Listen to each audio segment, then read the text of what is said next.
Hello everyone and welcome to a new video on my channel, where today I'm not starting my video in SFS.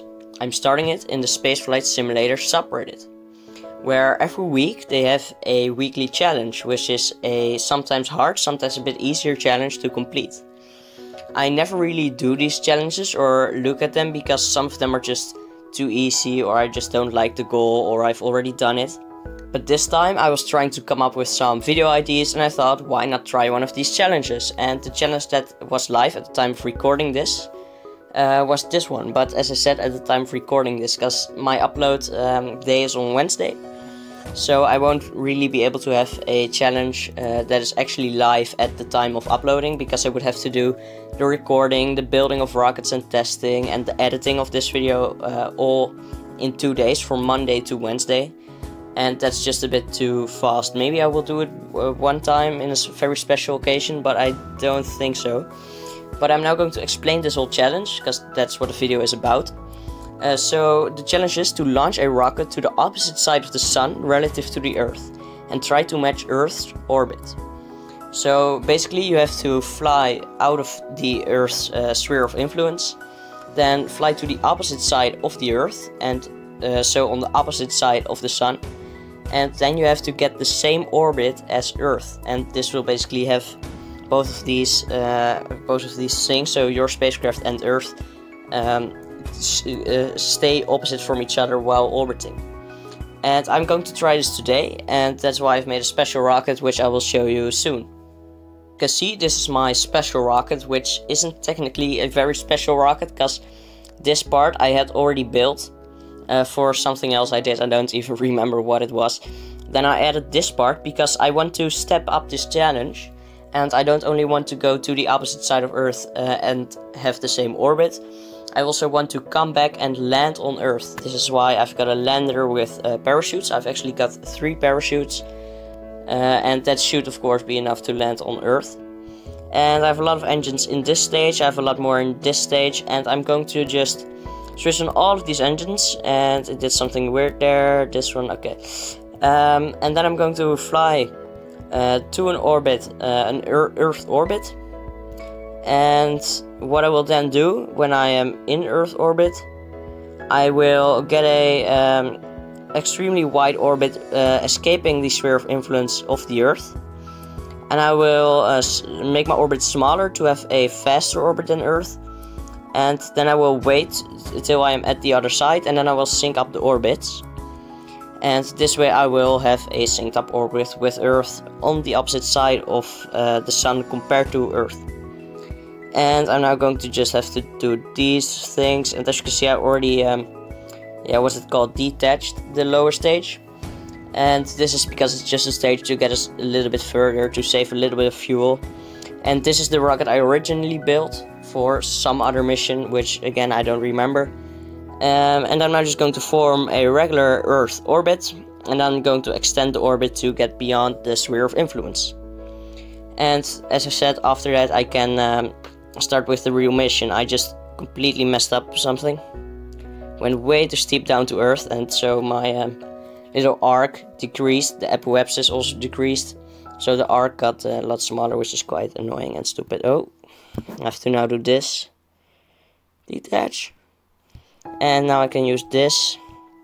It's really nice, these things they have made here. I still don't know the name of it, please let me know in the comments. But I really like them, because you don't have to do everything manual and just waste so much time you could have been using your engines. And I'm now actually going to stop my engines for a bit and time warp.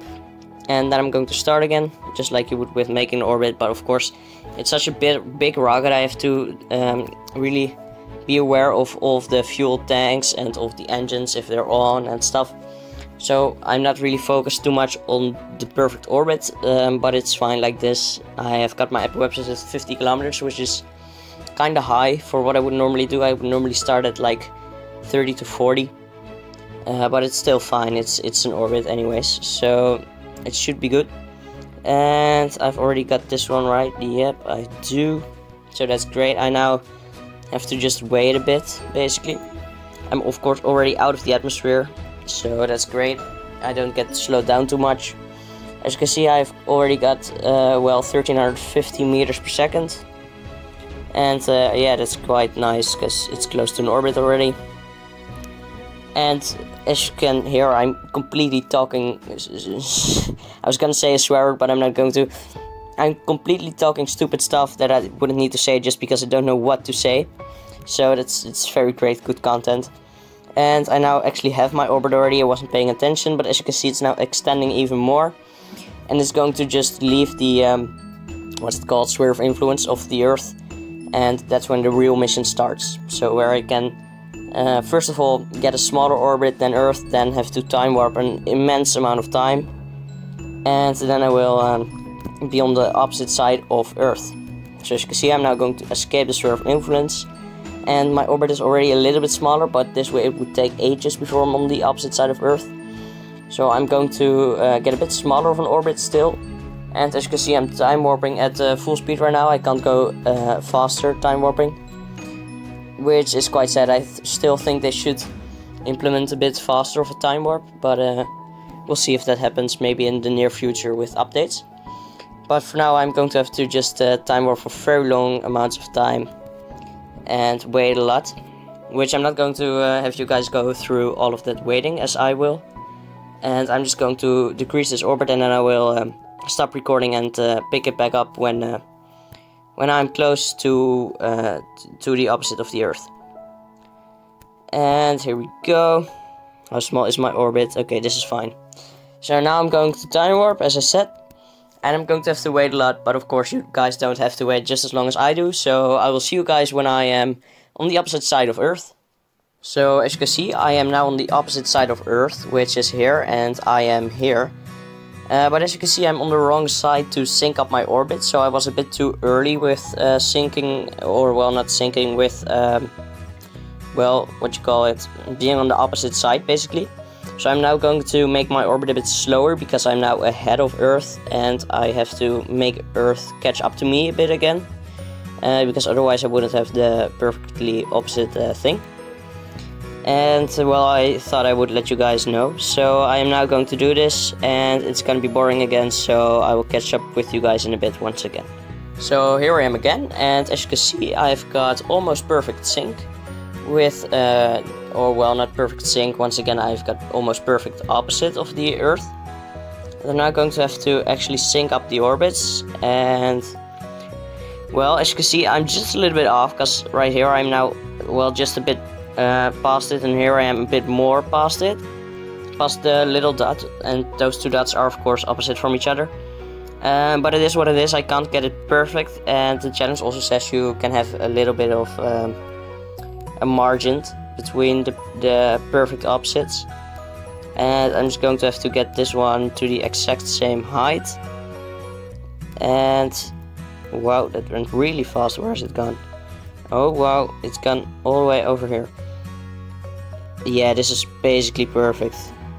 Okay, it's floating a bit above it, but it's basically the exact same orbit as Earth, as you can see, and we're almost exactly opposite. And we'll keep rotating around the sun, both at the same speed, so we'll keep opposite from each other, as you can see here once again when we pass those dots. And I'm now going to desync my orbit with Earth once again, because I need to go back to Earth. So I need to have either a slower or faster orbit, because otherwise I wouldn't be able to get all the way back to Earth. And so I'm going to change my orbit quite a lot, because if I don't, it's gonna take ages once again. But of course I don't want to waste too much fuel, because I still need to get well into the atmosphere of Earth, and so I can't have too big of a difference in orbits, but I think this is right about fine. I'll click on navigate to and see when it gives me a transfer window, which is probably gonna take a while, so I will catch up with you guys as soon as I've got a transfer window. So I'll see you guys then. So here I am once again, and as you can see, I've got a transfer window of negative 871.8 meters per second to be very precise. And that should be doable with the parts that are still left of my rocket, so I'm going to switch this engine off and I'll go with these ones. And well, we'll see how this goes. So I am decelerating, of course. As you can see, my orbit is getting quite small, so it wants me to have a really small orbit, but I will encounter it right here, about where I am right now. but as long as it is an encounter, it will be fine because well, it's Earth and it's not another spacecraft, so we can't really crash into it because there's an atmosphere and we will get slowed down and stuff like that. And of course I haven't switched on this engine yet, so here we go. And we've got -40. Oh, we've already got an encounter. Now we just need to get it into the atmosphere, or yeah, just hit this side of the atmosphere. Well, hang on. Oh gosh, it's actually going quite close to the moon. Okay, will this be doable? Ah, no. Okay, so as you can see, I'm really unlucky because it's getting an actual what you call it, an encounter with the moon instead of Earth. Okay, I guess I'm going to have to go like this and then change my orbit later when I am past the moon already, because of course can't be slamming into the moon. And it's too risky to do a gravity assist, so I'm going to check how close I can get to the correct orbit. Okay, so 1,000 kilometers. I will have to change it as soon as I am past the moon, and it should be fine. I don't. It should be doable with the amount of fuel I have left. I just have to be careful I don't over time warp now, so that I don't go too far. Actually, let me just quick save.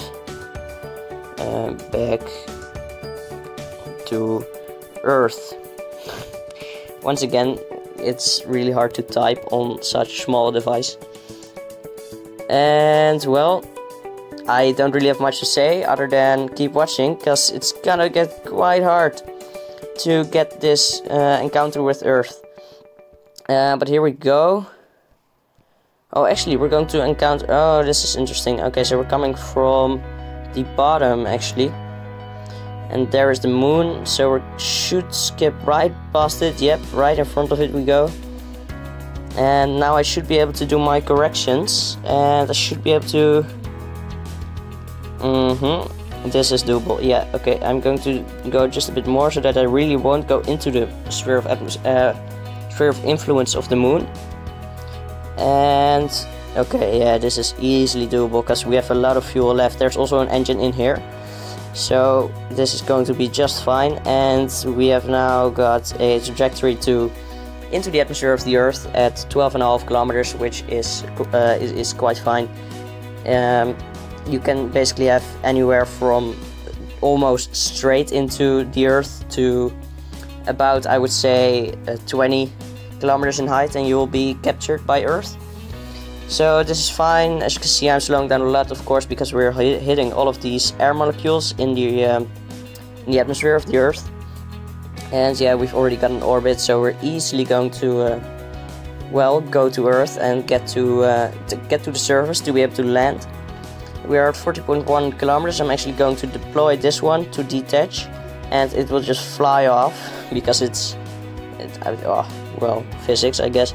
I'm not going to try to explain it because I might explain it wrong. And I'm already going to deploy the landing legs. It will also make for just a bit more drag, as you can see. And then soon I will be deploying the parachutes. I'm not going to deploy them exactly at 2.5 kilometers when you are able to deploy them, and going to deploy them a bit later, just because it's going to well, waste less time, because if you deploy them that high, it will really take a long time before you land, and that's quite boring. But basically, we have already made this mission, because we're definitely going back to Earth, and if I don't land, I'm going to be really disappointed, because if I don't land now, I'm just very bad at this game, and I just could just as well stop my whole YouTube channel, because I'm not good at this game if I would miss this landing. So yeah, that should be quite doable, and I've really just made quite a big of a promise. So if I do not make this, well, I'm done for. But we'll see. I should be able to make it. 3,000 meters, so 3 kilometers, 2.5. So I could deploy. Actually, I'm going to deploy my parachute. I have to be safe now. And as I said, I have 2 more parachutes. I have 3 on them.